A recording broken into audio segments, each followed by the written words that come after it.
चलिए क्लास शुरू करते हैं। सबसे पहले आप सभी को गुड मॉर्निंग। क्वेश्चन नंबर 4 तक हो गया था एक्सरसाइज 11.1 का रचना चैप्टर का, ठीक है, जो मोस्ट इम्पोर्टेंट चैप्टर है, जिससे 5 नंबर का हर साल क्वेश्चन आना ही आना एकदम तय है। तो चलिए उसमें से एक मोस्ट इम्पोर्टेंट क्वेश्चन में से एक है 5 नंबर, ठीक है, जो अभी क्वेश्चन नंबर 5 बताएंगे वो बहुत ही इम्पोर्टेंट क्वेश्चन है बोर्ड एग्जाम के नजरिए से। तो 100% फोकस कीजिएगा, इधर समझ में आ जाएगा, ठीक है। तो चलिए सबसे पहले क्वेश्चन पढ़ लेते हैं। एक त्रिभुज ABC बनाइए। एक त्रिभुज बनाना है जिसमें BC बराबर 6 सेंटीमीटर, AB बराबर 5 सेंटीमीटर और कोण ABC बराबर 60 डिग्री हो। एक त्रिभुज बनाना है जिसमें कि BC का मान 6 लेना है, AB का मान 5 लेना है और BC पर 60 डिग्री का कोण भी बनना चाहिए। ABC 60 डिग्री हो, कोण ABC। फिर एक त्रिभुज की रचना कीजिए जिसकी भुजाएं त्रिभुज ABC की संगत भुजाओं की 3/4 गुनी हो। मतलब इसके समरूप में एक और अन्य त्रिभुज बनाना है जिसकी की संगत भुजाएं क्या होना चाहिए, 3/4 गुनी होना चाहिए त्रिभुज ABC की। तो पहले हम त्रिभुज ABC बना लेते हैं, जो पहले ओरिजिनल त्रिभुज दिया हुआ है। चलिए सॉल्यूशन शुरू करते हैं।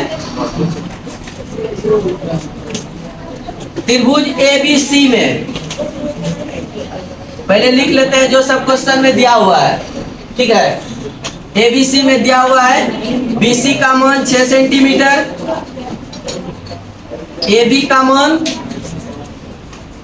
5 सेंटीमीटर और कोण ABC का मान 60 डिग्री, मतलब B पर है 60 डिग्री। चलिए BC को नीचे ले रहे हैं हम पहले। स्केल पर 6 सेंटीमीटर लेना है और 6 सेंटीमीटर का रेखाखंड लेकर के खींच देना है।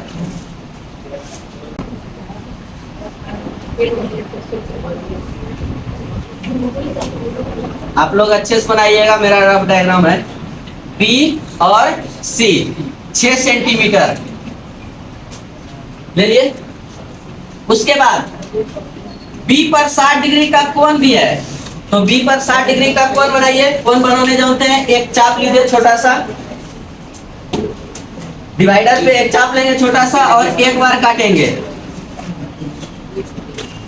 काट दिए, उसी चाप को छोटा बड़ा ना करते हुए यहाँ पर रख करके काट देंगे एक बार। तो ये कितना डिग्री का कोण बनेगा, 60 डिग्री का। चलिए इसको बढ़ाते हुए आगे लाइन खींच दीजिए।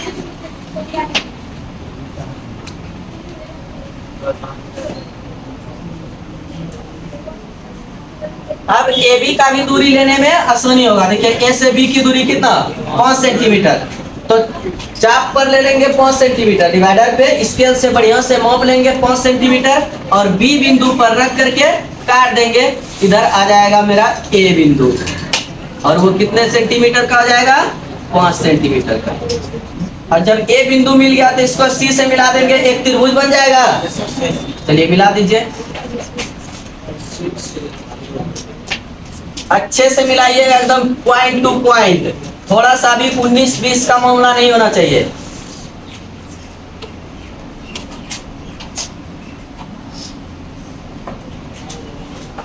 अब ये त्रिभुज बन के तैयार हो गया। ये कोण है मेरा 60 डिग्री का। अब पुनः उसी काम को दोहराना है कि B शीर्ष से एक रेखा खींचेंगे न्यून कोण का। ये बिंदु B है, एक रेखा खींचना है।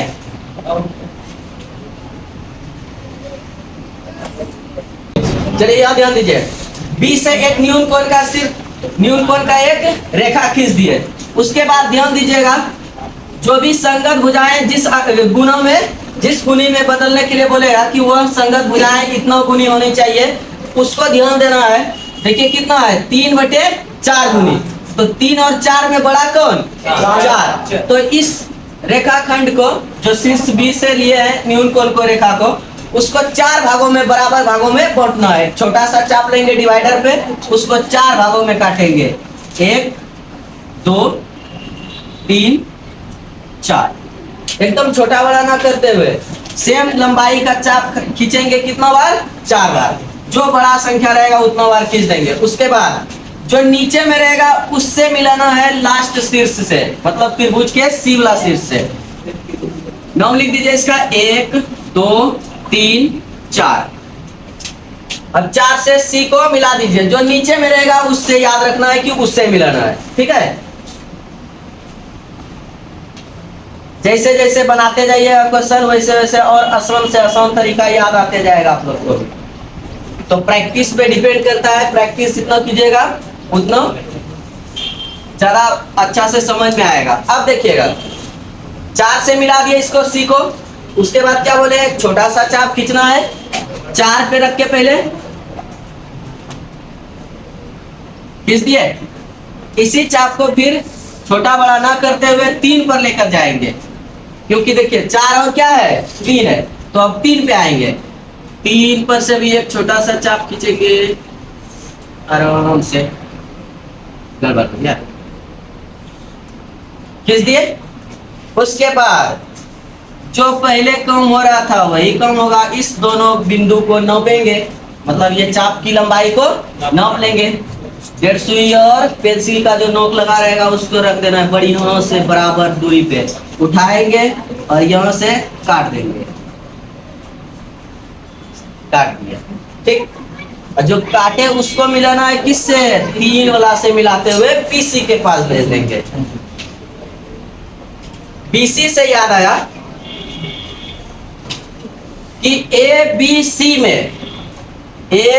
सी में बी हमेशा ठंडा क्यों रहता है? क्योंकि ये जो बी है ना वो एसी के बीच में है, एसी के बीच में है, इसलिए बी हमेशा। अब 3 से इसको मिला देंगे।